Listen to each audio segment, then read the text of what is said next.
基地產李嘉誠正式入稟控告周秀娜誹謗及騷擾，10年不實傳聞中引爆法律追責。基地產集團主席兼董事總經理李嘉誠正式入稟香港高等法院，以誹謗及騷擾為由起訴藝人周秀娜，同時將5個 YouTube 頻道及 Google LLC 一列為被告，要求立即停止有關侵權行為，杜絕網絡欺凌文化蔓延。李嘉誠於正式聲明中清晰強調，本人從不認識周秀娜，雙方絕無任何關係。今次採法律行動唯一目的是釐清事實，保護個人及家族名譽。這場法律行動並不是臨時起意，而是源於一段持續近10年的虛假傳聞。李嘉誠透露，多年以來他一直以清者自稱，息事寧人的態度容忍沒有取任何法律行動，希望傳聞可以自然平息，但事態不斷惡化。有關謠言於內地、香港以至全球華人地區持續發酵，各類捏造內容於社交媒體、影片平台不斷散播，對他個人生活、家庭安寧和商業聲譽造成持續傷害。根據入稟檔案同公開聲明內容，李嘉誠有充分理由相信周秀娜就是這段長達近10年不實傳聞的策劃者同源頭，核心動機是藉住與豪門有關的開搞話題，提升個人曝光度，為新演的電影作品宣傳造勢。早在2016年，連周秀娜宣傳主演電影期間，已經出現大量指向已婚超級富二代的曖昧報導，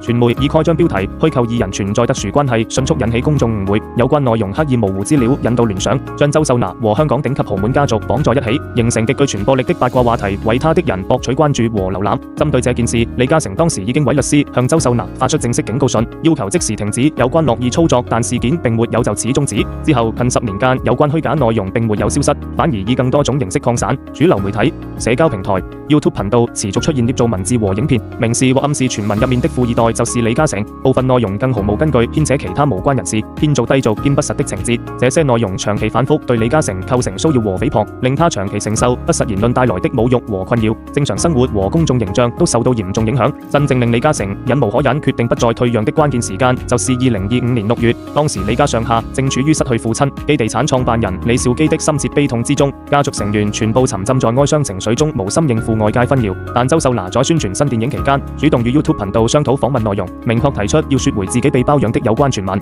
這個操作直接令沉寂多時的謠言再次全面發酵，網上即時湧現大量捏造李嘉誠和周秀娜關係的影片，以及討論內容低俗誇張兼完全誤實，形成新一輪網絡欺凌。李嘉誠在聲明中沉痛表示，周秀娜明明知道李家正處於喪親的至暗時刻，仍然為個人宣傳目的重提虛構傳聞，無異於在全家人的傷口上撒鹽。更過分的是，部分侵權內容直接牽涉太太徐子淇及其父母，甚至捏造從未發生過的虛假情景，誤導公眾，以為李嘉誠原涉及刑事罪行，進一步加重了家族失去至親的傷痛。仲係別人悲痛期刻意挑起謠言，利用虛假傳聞牟利的行為，已經完全超越合理底線，令向內容引的李嘉誠再沒有退讓空間。今次入稟高等法院，李嘉誠將周秀娜列為第一被告，同時起訴5個持續撒播謠言的 YouTube 頻道營運者以及平台所屬公司 Google LLC。申索內容包括但不限於要求法庭裁定有關言論構成誹謗和騷擾，勒令被告即時刪除所有虛假內容，停止一切侵權行為，要求被告作出賠償並公開釐清事實，道歉挽回名譽。李嘉誠強調，今次行動並不是針對別藝人莫平台，而是為打擊毫無底線的網絡欺凌文化，保障每一位市民應有的名譽權和安寧生活權。作為香港4大家族之一的核心成員，恒基地產掌舵人李嘉誠一向低調顧家，與太太徐子淇婚姻穩定，多年以來極少出現負面新聞，亦鬆不主動參與娛樂圈八卦話題。李兆基逝世後，李嘉誠肩負家族與企業雙重重任，行事更為審慎克制。就算面對長達10年的謠言困擾，他仍然優先選擇容忍，不想將家事和娛樂話題過度綁在一起，避免為家族帶來額外煩惱。但網絡謠言的破壞力極大，不實資訊一旦形成固定印象，就會長期影響公眾認知，甚至對企業聲譽、家族形象造成不可逆轉的傷害。近10年間，周秀娜與李嘉誠的虛假緋聞在網上不斷翻新，引申出包養豪宅私生子等多個低俗版本，被營銷號自媒體反覆翻炒無利。這些內容完全沒有事實根據，但憑住豪門加明星的組合持續收割流量，令無辜被牽扯進去的李嘉誠長期承受不應該有的指責和猜測。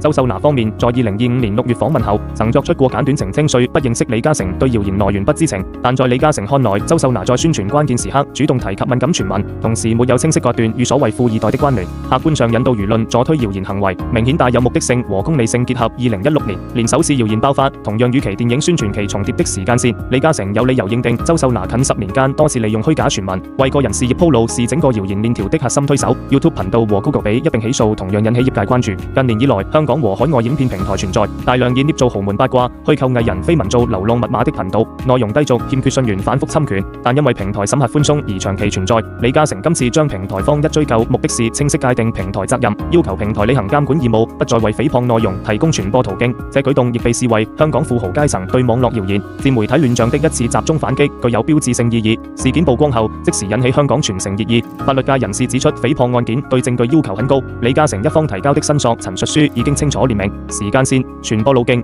侵權內容和造成的損害，加上2016年律師信、2025年6月訪問記錄、全網謠言樣本等完整證據，連勝訴機會很高。而娛樂界和輿論場就聚焦在10年容忍、喪父期被灑鹽等情節，普遍認為李嘉誠的行動合情合理，是對無底線炒作和網絡欺凌的正當反擊。堅定證據充足，一定會透過法律途徑追究到底，直至事實釐清、名譽恢復。由2016年首次謠言爆發到2025年喪父之痛被消費，再到2026年連正式提起訴訟，這場橫跨近10年的名譽糾紛，終於由網絡八卦升級為司法事件。對李嘉誠而言，這場不只是個人名譽保衛戰，更是對家庭、對父親、對家族聲譽的守護。對娛樂圈和網絡生態而言，這時案亦會成為重要指標，警示藝人不可以用虛構緋聞惡意炒作，平台不可以縱容誹謗內容牟利。網絡並不是番外之地，謠言終究要付出代價。